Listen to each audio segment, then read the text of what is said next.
নির্বাচনের আগাম বার্তা এবং সর্বশেষ জানাবো, আওয়ামী লীগকে নিষিদ্ধ করতে হবে না। গুম খুন দুর্নীতির বিচার হলে আওয়ামী লীগের অস্তিত্ব ধ্বংস হয়ে যাবে। এতক্ষণ শুনছিলেন সংবাদ শিরোনাম, এবার বিস্তারিত। নির্বাচনের আগাম বার্তা। এক যুগ ধরে নির্বাচন, গণতন্ত্র ও জনগণের ভোটের অধিকারের কপাট বন্ধ। সেই বন্ধ কপাট খুলে দেওয়ার বার্তা এসেছে। নির্বাচন কমিশন সংস্কারে একটি কমিশন গঠন করা হয়েছে। ওই সংস্কার কমিশন সাংবিধানিক প্রতিষ্ঠানটির সংস্কারে প্রস্তাবনা দেবে। অতঃপর নতুন কমিশন গঠনের পরপরই ত্রয়োদশ জাতীয় সংসদ নির্বাচনের রোডম্যাপ ঘোষণা করা হবে। রাজনৈতিক দলগুলোর আগামী নির্বাচনের টাইম ফ্রেম নিয়ে বিতর্কের মধ্যে সেনাপ্রধান জেনারেল ওয়াকারুজ্জামান জানিয়েছে, আগামী 18 মাসের মধ্যে যাতে নির্বাচন হতে পারে সেজন্য অন্তর্বর্তী সরকারকে সমর্থন দেয়া হবে। গত সোমবার আন্তর্জাতিক বার্তা সংস্থা রয়টার্সকে দেয়া সাক্ষাৎকারে তিনি বলেন, প্রধান উপদেষ্টা ডক্টর মোহাম্মদ ইউনূসের নেতৃত্বে পরিচালিত অন্তর্বর্তী সরকারের প্রশাসনের প্রতি সেনাবাহিনীর পূর্ণ সমর্থন আছে। আমি তার অর্থাৎ ডক্টর ইউনূসের পাশে থাকব, তাতে যা হবার তাই হোক। এজন্য তার পাশে থাকব যেন তিনি তার মিশন সম্পন্ন করতে পারেন। এর আগে প্রধান উপদেষ্টা নির্বাচন কমিশন সংস্কারের লক্ষ্যে ডক্টর বদিউল আলম মজুমদারের নেতৃত্বে সংস্কার কমিশন গঠন করেন। তার আগেও জাতির উদ্দেশ্যে দেয়া ভাষণে প্রধান উপদেষ্টা বলেছিলেন, দেশে কখন নির্বাচন হবে সেটা সম্পূর্ণ রাজনৈতিক সিদ্ধান্ত। আমরা সমস্ত শক্তি দিয়ে এই দায়িত্ব পালন করব। অন্তর্বর্তী সরকারের উপদেষ্টা মণ্ডলী এ লক্ষ্যে কাজ করে যাচ্ছে। কখন নির্বাচন হবে সেটা সম্পূর্ণ রাজনৈতিক সিদ্ধান্ত, আমাদের সিদ্ধান্ত নয়। দেশবাসীকে ঠিক করতে হবে আপনারা কখন আমাদের ছেড়ে দেবেন। 8 আগস্ট ক্ষমতা গ্রহণের পর থেকে অন্তর্বর্তী সরকার ব্যস্ত সময় পার করছে। অর্থনীতিকে চাঙা করতে এবং বিভিন্ন সেক্টরের সংস্কারে হাত দিয়েছে। বিভিন্ন সেক্টরের সংস্কার আনতে সংস্কার কমিটি গঠন করেছে। সংবিধান, নির্বাচন ব্যবস্থা, পুলিশ, বিচার বিভাগ, দুর্নীতি দমন কমিশন ও জনপ্রশাসন সংস্কারে 6টি সংস্কার কমিশনের সদস্যদের নিয়ে 19 সেপ্টেম্বর বৈঠক করেন প্রধান উপদেষ্টা ডক্টর মোহাম্মদ ইউনূস। বৈঠকে সিদ্ধান্ত হয় নির্বাচন সংক্রান্ত সংস্কার কমিশন সহ অন্য কমিশনগুলো 1 অক্টোবর থেকে কাজ শুরু করবে।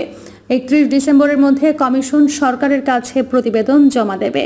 নির্বাচন সংক্রান্ত সংস্কার কমিশনের প্রতিবেদনের পর সাংবিধানিক প্রতিষ্ঠান নির্বাচন কমিশনের নতুন করে সিইসি সহ কমিশনার নিয়োগ দেবে। নতুন কমিশন স্বল্প সময়ের মধ্যে ত্রয়োদশ জাতীয় সংসদ নির্বাচনের রোডম্যাপ দেবেন। গতকালও রাজধানীর জাতীয় প্রেস ক্লাবে আয়োজিত এক সংবাদ সম্মেলনে নির্বাচন সংক্রান্ত সংস্কার কমিশনের প্রধান ডক্টর বদিউল আলম মজুমদার বলেছেন, নির্বাচনী ব্যবস্থার সব দিক দিয়ে আমরা পর্যালোচনা করব এবং তার ভিত্তিতে সুপারিশ প্রণয়ন করব। এটা বাস্তবায়নের দায়িত্ব আমাদের নয়। 90 দিন আমাদের সময় দেওয়া হয়েছে। সেনাপ্রধানের 1.5 বছরের মধ্যে নির্বাচন হবে বক্তব্যের জবাবে তিনি বলেন, অন্তর্বর্তী সরকার গৃহীত সংস্কার কাজের সময় দীর্ঘায়িত হবে, তবে কতদিন সময় লাগবে তা বলা দুষ্কর। সরকার ও রাজনৈতিক দলের মধ্যে আলাপ আলোচনার মধ্য দিয়েই এটা নির্ধারিত হবে। জাতিসংঘের 79তম অধিবেশনে যোগদান করেছেন ডক্টর মোহাম্মদ ইউনূস। এ সময় জেনারেল ওয়াকারুজ্জামানের 1.5 বছরের মধ্যে নির্বাচন বার্তা আন্তর্জাতিক মহল ও বাংলাদেশের জন্য খুবই তাৎপর্যপূর্ণ। অন্তর্বর্তী সরকারের প্রধান উপদেষ্টা ডক্টর মোহাম্মদ ইউনূস জাতিসংঘের অধিবেশনে বক্তব্য দেবেন। হিন্দুত্ববাদী ভারতের নরেন্দ্র মোদীর সঙ্গে সংলাপ না হলেও তিনি যুক্তরাষ্ট্রের প্রেসিডেন্ট জো বাইডেন সহ বিশ্বের বড় বড় নেতাদের সঙ্গে বৈঠক করবেন। নোবেল বিজয়ী এবং আন্তর্জাতিক খ্যাতিসম্পন্ন ব্যক্তিত্ব হওয়ায় সবার চেয়ে তার দিকে নজর বেশি থাকবে। তাই নিউ ইয়র্কে জাতিসংঘের সদর দফতরে সকলেই চাইবেন ডক্টর ইউনূসের সঙ্গে কথা বলতে। সবাই বুঝতে চাইবেন বাংলাদেশের জনগণের ভোটের অধিকার ফিরিয়ে দিতে ডক্টর ইউনূস কী করবেন। বাংলাদেশে গণতন্ত্র হত্যা করেছিল হাসিনা রেজিম। 2014 সালের প্রার্থী ও ভোটারবিহীন নির্বাচন, 2018 সালে গভীর রাতের নির্বাচন এবং 2024 সালের ডামি প্রার্থীর নির্বাচনে দেশের ভাব মর্যাদা ক্ষুণ্ণ করেছে। স্থানীয় নির্বাচনগুলোও পাতানো হওয়ায় জনগণ ভোটের অধিকার হারিয়েছে। বর্তমানে যাদের বয়স 32 থেকে 35 বছর তারা একবারও ভোট দিতে পারেননি। হাসিনা রেজিমে নির্বাচন ব্যবস্থাকে ধ্বংস করায় বিশ্ব পরিমণ্ডলে বাংলাদেশের নাম গণতান্ত্রিক দেশের তালিকায় নেই, যার কারণে যুক্তরাষ্ট্রের প্রেসিডেন্ট জো বাইডেন প্রতি বছর গণতন্ত্র সম্মেলন করলেও বাংলাদেশকে আমন্ত্রণ জানানো হয়নি। বিশ্বের 167টি গণতান্ত্রিক দেশের তালিকায় বাংলাদেশের অবস্থান 75তম। বাংলাদেশকে বলা হয় হাইব্রিড গণতন্ত্র, অথচ যুক্তরাজ্যের লন্ডন ভিত্তিক দ্য ইকোনমিস্ট ইন্টেলিজেন্স ইউনিটের প্রকাশ করা 2023 সালের গণতন্ত্র সূচকে ভারতের অবস্থান 41তম। নির্বাচনী প্রক্রিয়া ও বহুত্ববাদ, সরকারের কার্যকারিতা, রাজনৈতিক অংশগ্রহণ, রাজনৈতিক সংস্কৃতি এবং নাগরিকদের স্বাধীনতা সূচকে বাংলাদেশের অবস্থান তলানিতে। এই অবস্থায় ছাত্র জনতার অভ্যুত্থানের মুখে গণহত্যা করে কর্তৃত্ববাদী শেখ হাসিনা ভারতে পালিয়ে যান। অতঃপর ছাত্র জনতার সমর্থন নিয়ে ডক্টর ইউনূসের নেতৃত্বে অন্তর্বর্তী সরকার গঠিত হয়। শুরু হয় সংস্কার কার্যক্রম।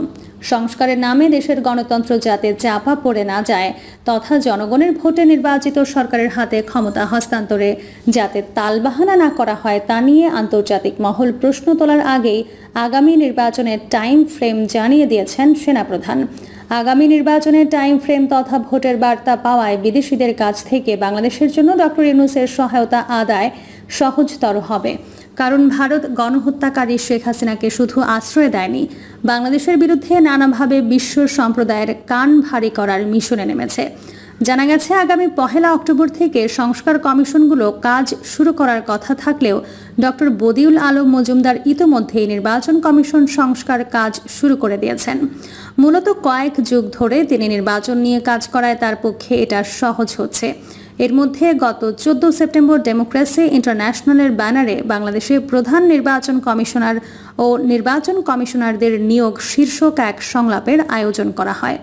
এতে নির্বাচন বিশেষজ্ঞ, নাগরিক সমাজের প্রতিনিধি, বিভিন্ন পেশাজীবী, অন্তর্বর্তী সরকারের উপদেষ্টা ছাড়াও বিএনপি, জাতীয় পার্টি, জামায়াতে ইসলামী, এবি পার্টি, গণ অধিকার পরিষদ, গণফোরাম, গণসংহতি আন্দোলন, ইসলামী আন্দোলন বাংলাদেশ ও জাতীয়তাবাদী গণতান্ত্রিক আন্দোলন এনডিএম এর নেতারা নির্বাচন কমিশন সংস্কার ও নির্বাচনের বিষয়াদি সম্পর্কে নিজের মতামত তুলে ধরেন। এই সময় সাবেক নির্বাচন কমিশনার অন্তর্বর্তী সরকারের উপদেষ্টা brigadier general M Shakhawat Hossain বলেন, নির্বাচন কমিশনের নিয়োগ প্রক্রিয়া অত্যন্ত গুরুত্বপূর্ণ। যত ভালো কমিশন গঠন হোক, ভালো নির্বাচন করতে হলে একটি অন্তর্বর্তী সরকার প্রয়োজন। অন্তর্বর্তী সরকার গঠিত নির্বাচন কমিশন সংস্কার কমিটির প্রধান ডক্টর বদিউল আলম মজুমদার বলেন, 2022 সালে নির্বাচন কমিশনে দায় মুক্তির বিধান করে আইন করায় আগের নির্বাচন কমিশন পোস্ট অফিসের ভূমিকা পালন করেছে। রাজনৈতিক ঐক্যমতের ও স্বচ্ছতার ভিত্তিতে ইসি গঠনের প্রস্তাবনা করা হবে। সেনাপ্রধান জেনারেল ওয়াকারুজ্জামান ঢাকা সেনাপ্রধানের কার্যালয়ে ব্রিটিশ বার্তা সংস্থা রয়টার্সকে দেওয়া সাক্ষাৎকারে বলেছেন, যাই ঘটুক না কেন বাংলাদেশের অন্তর্বর্তী সরকারকে সমর্থন দিতে প্রতিশ্রুতি দিয়েছি।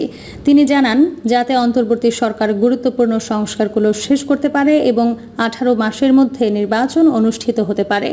রয়টার্সের প্রতিবেদনে বলা হয়েছে, গত আগস্টের শুরুর দিকে ছাত্র জনতার ব্যাপক বিক্ষোভের সময় সেনাপ্রধান জেনারেল ওয়াকারুজ্জামান এবং তার সেনাবাহিনী নিষ্ক্রিয় ছিলেন। ফলে 15 বছর ক্ষমতায় থাকার পর অভিজ্ঞ রাজনীতিবিদ শেখ হাসিনা প্রধানমন্ত্রীর পদ থেকে পদত্যাগ করতে বাধ্য হয়ে প্রতিবেশী দেশ ভারতে আশ্রয় নেন। এরপর নোবেল বিজয়ী ডক্টর মোহাম্মদ ইউনূসের নেতৃত্বাধীন অন্তর্বর্তীকালীন সরকার দায়িত্ব নিয়ে দেশের প্রধান খাতে সংস্কারের উদ্যোগ নেয়। এমন অবস্থায় ইউনূস প্রশাসনের প্রতি পূর্ণ সমর্থন ব্যক্ত করেছেন সেনাপ্রধান। সেই সঙ্গে সেনাবাহিনীকে রাজনৈতিক প্রভাব থেকে মুক্ত করার একটি পথ নির্দেশনাও দিয়েছেন তিনি। ওয়াকারুজ্জামান বলেন, বাংলাদেশ সেনাবাহিনীর রাজনীতিতে হস্তক্ষেপ করবে না। দায়িত্ব নিয়েই 17 কোটি মানুষের দেশে অবাধ ও সুষ্ঠু নির্বাচন আয়োজনের পথ প্রশস্ত করতে বিচার বিভাগ, পুলিশ এবং আর্থিক প্রতিষ্ঠানগুলোতে প্রয়োজনীয় সংস্কার করবেন বলে প্রতিশ্রুতি দিয়েছেন ডক্টর ইউনূস। এসব সংস্কার অনুসরণ করে 1 থেকে 1.5 বছরের মধ্যে একটি গণতান্ত্রিক প্রক্রিয়ায় উত্তরণের কাজ সম্পন্ন হওয়া উচিত বলে মনে করেন ওয়াকারুজ্জামান। তবে এর জন্য ধৈর্যের প্রয়োজনীয়তার উপর জোর দেন তিনি। শেখ হাসিনার ক্ষমতাচ্যুতির কয়েক সপ্তাহ আগে সেনাপ্রধানের দায়িত্ব গ্রহণ করার সেনাপ্রধান বলেন, আপনি যদি আমাকে জিজ্ঞাসা করেন তাহলে আমি বলবো এই সময়সীমার মধ্যেই আমাদের গণতান্ত্রিক প্রক্রিয়ায় প্রবেশ করা উচিত। প্রতিবেদনে বলা হয়েছে, বাংলাদেশের প্রধান দুটি রাজনৈতিক দল হাসিনার আওয়ামী লীগ এবং বিরোধী বাংলাদেশ জাতীয়তাবাদী দল উভয়ই এর আগে দাবি করেছিল যে অন্তর্বর্তীকালীন সরকার আগস্টে দায়িত্ব নেওয়ার 3 মাসের মধ্যে নির্বাচন অনুষ্ঠিত হবে। সেনাবাহিনী এই সরকারের দেশ স্থিতিশীল করার প্রচেষ্টাকে সমর্থন করছে উল্লেখ করে জেনারেল ওয়াকারুজ্জামান বলেন, ডক্টর ইউনূসের সঙ্গে তিনি প্রতি সপ্তাহে একবার দেখা করেন। তাদের মধ্যে খুব ভালো সম্পর্ক রয়েছে। তিনি বলেন, আমি নিশ্চিত যে একসঙ্গে কাজ করলে আমাদের ব্যর্থ হওয়ার কোনো কারণ নেই। রয়টার্সের প্রতিবেদনে বলা হয়েছে, শেখ হাসিনা প্রশাসনের নাটকীয় পতনের পর সিভিল সার্ভিসের কিছু অংশ এখনও সঠিকভাবে কার্যকর হয়নি। বাংলাদেশ পুলিশের প্রায় 1,90,000 সদস্য এখনও বিশৃঙ্খল অবস্থায় রয়েছে। এই পরিস্থিতিতে দেশবাসী আইন শৃঙ্খলার রক্ষার দায়িত্ব পালনে নানা কার্যক্রম করছে সেনাবাহিনী। সেনাপ্রধান বলেন, আমি এমন কিছু করব না যা সেনাবাহিনীর জন্য ক্ষতিকর হয়। আমি একজন পেশাদার সৈনিক। আমি আমার সেনাবাহিনীকে পেশাদার রাখতে চাই। দীর্ঘমেয়াদে জেনারেল ওয়াকারুজ্জামান সেনাবাহিনীকে রাজনৈতিক প্রতিষ্ঠান থেকে দূরে রাখতে চান। বাংলাদেশ সেনাবাহিনীতে 1,30,000-এরও বেশি সেনা রয়েছে। জাতিসংঘ শান্তিরক্ষা মিশনে অন্যতম প্রধান সেনা প্রেরণকারী হচ্ছে বাংলাদেশ। তিনি বলেন, সেনাবাহিনীকে রাজনীতি থেকে দূরে রাখা কেবল তখনই সম্ভব যখন প্রেসিডেন্ট এবং প্রধানমন্ত্রীর মধ্যে ক্ষমতার কিছুটা ভারসাম্য থাকে, যেখানে সশস্ত্র বাহিনীকে সরাসরি রাষ্ট্রপতির অধীনে রাখা যেতে পারে। প্রিয় দর্শক, এই ছিল এখনকার সর্বশেষ সংবাদ। আপডেট সব সংবাদ পেতে চ্যানেলটি সাবস্ক্রাইব করে বেল আইকনটি ক্লিক করে রাখুন।